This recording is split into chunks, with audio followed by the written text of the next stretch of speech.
Il est l'un des premiers à l'annoncer, mais aussi à l'assumer. La taxe foncière va faire un sacré bond en avant l'an prochain à Metz. François Grosdidier, le maire, veut l'augmenter de 14,3% en 2023.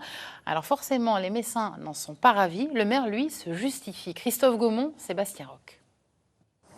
Pour les propriétaires messins, ce début d'année est marqué par une bien mauvaise nouvelle, l'augmentation de 14,3% de la part communale de la taxe foncière en 2023.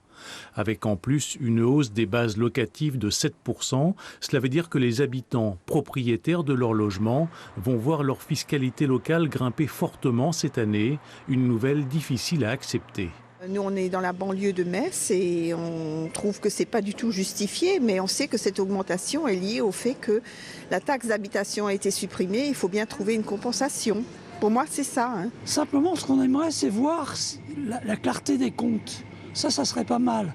Savoir ce qu'ils en font de l'argent. Parce que qu'ils prennent de l'argent, pourquoi pas, mais qu'en font-ils? Ça fait beaucoup. Ça fait beaucoup, c'est un peu brutal et c'est inattendu. Alors pourquoi cette augmentation spectaculaire de la fiscalité locale?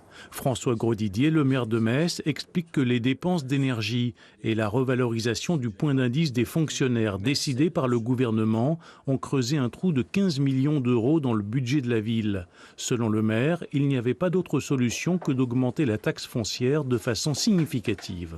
Quand on a 15 millions, moitié masse salariale, petite moitié masse salariale, grosse moitié facture énergétique, et qu'on a hérité absolument d'aucune réserve, bien, il n'y a pas d'autre solution que d'augmenter les recettes. Et on augmente les recettes en portant la fiscalité à la moyenne inférieure des communes comparables, alors qu'aujourd'hui Metz avait une fiscalité nettement inférieure. La hausse de la taxe foncière sera votée en conseil municipal à la fin du mois de mars. Les contribuables recevront leur avis d'imposition à la rentrée de septembre.